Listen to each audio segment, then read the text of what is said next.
Bob Dutko's bid to prove the Bible true, the evangelical radio talk show host and apologist believes the Old Testament book of Isaiah accurately prophesied that Jesus would come as the Messiah and heal the blind, deaf, and lame.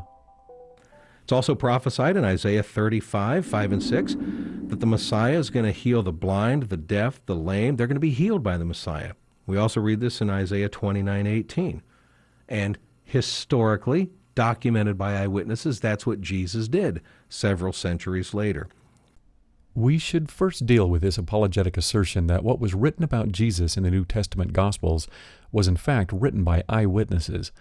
While the topic of New Testament authorship is far beyond the scope of this series, suffice to say that most biblical scholars outside evangelical Bible colleges agree the Gospels describing the life, ministry, death, and resurrection of Jesus originally circulated anonymously and only came later to bear the names of the evangelists Matthew, Mark, Luke, and John.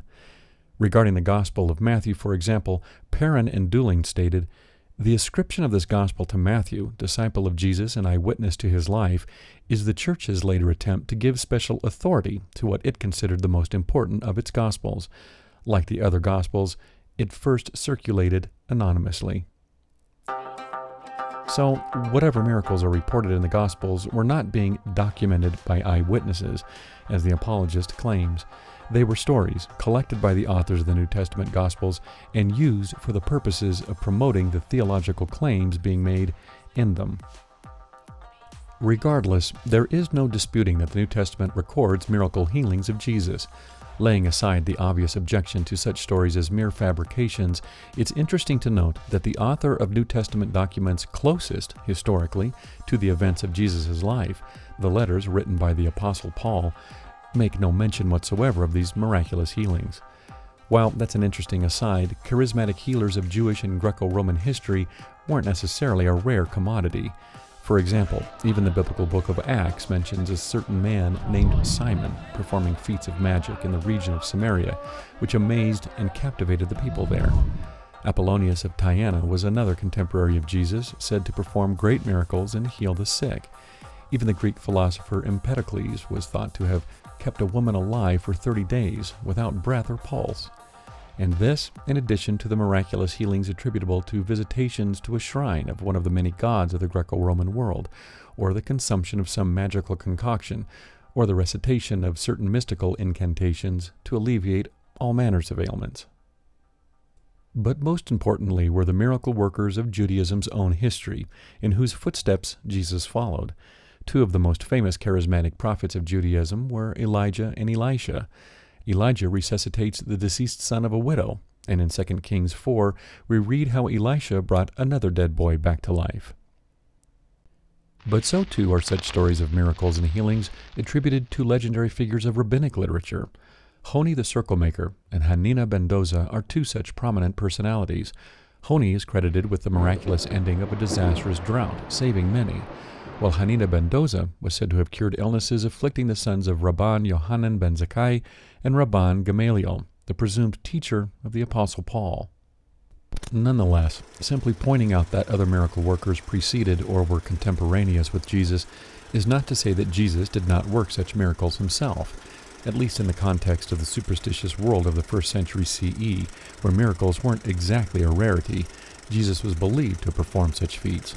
The fact is, the authors of the Gospels do report that Jesus performed miracles, such as the healing of the blind, the deaf, and the lame, reflective of the deeds mentioned in the Old Testament book of Isaiah. So was Isaiah really prophesying about Jesus centuries earlier? Well, it always helps to read these supposed prophecy passages in their original contexts, and not to simply take the apologist's word for it, that they applied to Jesus. The passages from Isaiah, which Dutko references, do in fact claim miraculous healings.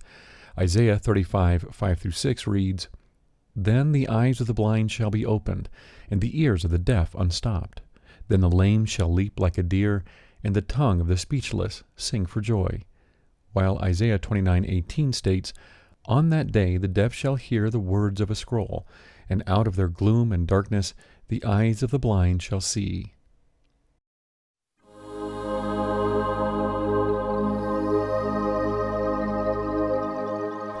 But who is is responsible for all this wonder? Who will be opening the eyes of the blind, unstopping the ears of the deaf, causing the lame to leap like deer, and bringing to song the tongue of the speechless? Certainly, in the context of Isaiah, it is not a future Messiah. In fact, no mention of a Messiah is given in the contexts from which these passages are taken. All the miraculous activity is a direct result of God's own intervention, and not through any intermediary.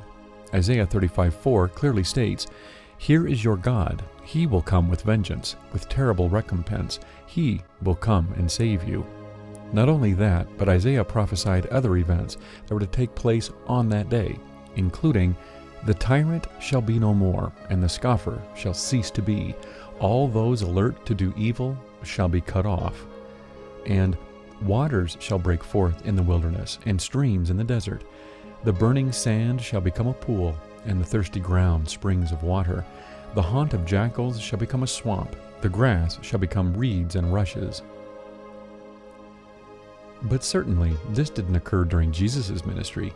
In fact, what is being predicted here is a return of the Jewish people to their homeland, not the arrival of the cosmic Redeemer of humankind.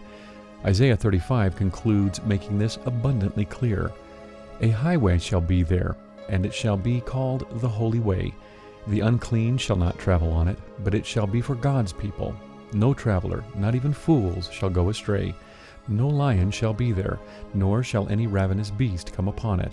They shall not be found there, but the redeemed shall walk there.